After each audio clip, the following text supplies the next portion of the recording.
This is the Innovator's Mindset with Katie Martin. What's going on? Hi, George. I have my good friend, Dr. Katie Martin, in on the podcast. She just told me she's been recording 8 videos, so this is her ninth, and it is not even 10 a.m. where you That's are. right. So how's that going for you, Katie? I've been up since 5, so hopefully I'm like prepared to record this video. Yeah, and I actually I wanted Katie. Katie is, I think you've broken the record. I think you're the most I think were you on my very first podcast? I know I was on your first podcast, right? Yep. Is there? I think I was first on yours Yeah. too. And I mean, we I did the moved whole series. The I I moved moved. through, right? So Katie and I have been doing this for a long, long time. And I just wanted to kind of touch base with you because I know we're going into a brand new school year. You got a lot of stuff going on. And by the way, I will say this, I finished my book Forward Together, and I have this thing with my books that I will not get them edited until Katie looks at it because I don't know why. I just trust you, and I know you'll and we have a process where I don't ask you to give me feedback, just change it. So she has been instrumental in anything that I've written that's good, and anything that's bad, she's had no issue with it. She didn't do it at all. Well, I love this book. It's so needed. I am super honored to be able to read it and uh, make a few edits, give you some feedback. Right. But it's really needed right now. And I always love the way that you share stories and bring people together and help people reflect. One of the things you always do that I really appreciate is, make a point to say, I'm not here to tell you how to do it. I'm not going to fix it. You're very clear that the book is not going to be the end all be all. It's about inspiring people, provoking people to think about how to do things differently. I think that is like if you think of what book has been the fix all? Do you know what I mean? Like there's never been one that, hey, do these things in this book, everything will be solved. Because if we would all know the book if there was that thing. So I think you really kind of want to say like, hey, you have ownership, you know your community better than anybody else. So that's where you actually have to go. One of the things that we talked about in it as I have a conversation about the idea of community schools. And I was actually in a school district in Florida, and someone asked me, have you ever worked in a community school? And I was like, I think I know what you mean, but I'm not really sure what you mean. And then we had a really interesting conversation about it. And I said, basically every school is a community school in some context, but I know you wanted to talk about this a little bit and what that means to you and kind of what are some of your insights through that process, because the one of the things in Forward Together is that I'm like, school is not just central to the community, it is the community. Like there is a community, whether it's a good or bad one, it is a community. So what are some of your insights on that idea of community schools that you wanted to share with people as they go into a brand new school year? Yeah, I mean, I totally agree that, we take this idea that is so central to how we learn and how we function as communities and think about how we want that to look. And so when you wrote about community schools, I loved how you just framed it like, isn't what you just said, isn't that the way that all schools should be? Mhm. And we think it should, but in reality, that's not the way that all schools are. And so community schools in a lot of states, there's an initiative around community schools. There's a lot of funding, there's a lot of professional development, a lot of policy even around community schools. But if we don't go about it in a way that brings people together, Right. that helps them understand the collective goals, in a lot of places, communities in California, I live in California, a lot of spaces, community schools have been wraparound services where we're integrating health and wellness. We're doing a lot of things outside of the classroom. But my view is if we don't functionally change what happens for kids for 6 hours a day while they're sitting in our classrooms to make them feel like they belong, to make them feel like they're doing work that matters. All of the things we do after school and around it aren't going to functionally change a lot for kids. So community schools shouldn't just be about adding more. It Right. should be about redesigning that to focus on the community, the people, bringing people in business, bringing people, families, other community organizations into the school and help kids go out into the community themselves. Yeah, and that is actually like the whole kind of premise of the book is that how do people see themselves as part of this larger whole to make sure that, our kids are not just like preparing for the real world, but making the real world better. Because I think that Yep. is central to both of our focus. One of the things that you and I talked about too, and Katie is a very amazing writer, even though she doesn't do it as much as she should. I'm working on it. I'm working on it. Yeah, so I do. I've always loved your writing and the stuff that you've been sharing. And one of the things that you kind of connecting to this idea of community schools is the idea of school redesign. And I know you said you did some work with the Carnegie Foundation, which is fascinating because I think in the very first chapter of the book, I talk about Dale Carnegie, and Yep. it is like How to Win Friends and Influence People is probably one of my favorite books of all time. And there's a lot of really great leadership lessons there too. So when you talk about school redesign, what is that? What does that mean to you? And what are some of that work that you're doing right now? Yeah, well, so you pushed me on this a couple days ago, and I always share bright spots. I do write weekly bright spots, but just kind of it's a way to highlight things that are working in practices in different classrooms or school communities. And what I started to realize, but what I see often is teachers individually can do things differently. Mhm. And there are many teachers who do. There's schools that do things differently. But our systems and structures were designed back when Dale Carnegie started the Carnegie unit, 100 years ago in the industrial era. And they are not designed to support the type of learning and community that we want to see now and that the rest of the world is doing. And so redesigning schools is really starting to look at what do our kids need now and in their future, not what is the way we've always done it. So the work with the Carnegie Foundation on the research agenda is starting to think about what do high schools today need to be make sure that kids are successful. They need a shared vision. They need community partnerships. They need pathways for young people. We need to redesign schedules. So structures inhibit a lot of the practices that we know are the most influential for young people. So redesigning schools around a shared vision that allow for performance assessment, that allow for small communities to come together, that allow for distributed leadership where teachers don't have to be stuck in one classroom with their kids, that they're working across multiple classrooms, collaborating. Those are structures that we can and should be redesigning to support the best learning for our kids and to make sure teachers are better supported in their roles as well. We know a lot of teachers are frustrated because they don't have any flexibility and they aren't allowed to do things that they want to do either. Okay, so a teacher's listening to this right now and they're thinking, "Hey, this sounds awesome. I really like what you're saying, but my admin, my Sure. district, blah blah blah." What's something, and this is perfect timing because people are going into the beginning of the year. When you think about this in the context of a teacher classroom, what's like an example of something they could do, starting this year? Yeah. So teacher in our classroom, even so we're going back to community schools.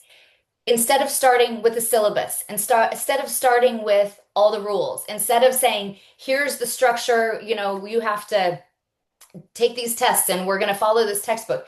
We could say, let's start. And you've written about this, I've written about this, but a simple way is like, let's start with who's in the classroom.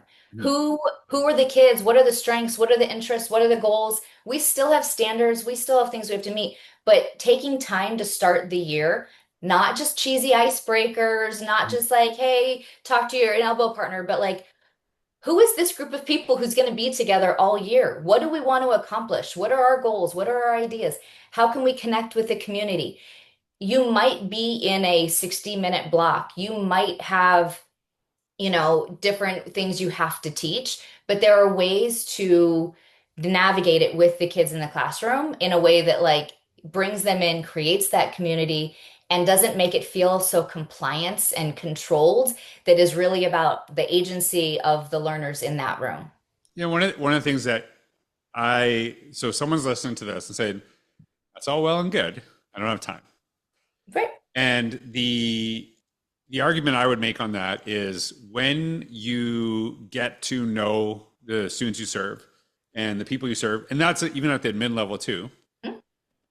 it actually accelerates things getting done.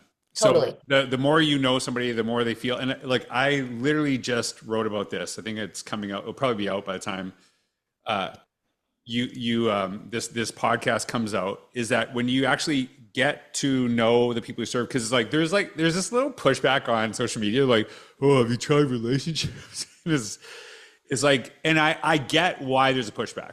It's because you see people and it's like all they talk about is relationships as if it's the end point of what you're Right. doing. Whereas I actually see it's the foundation.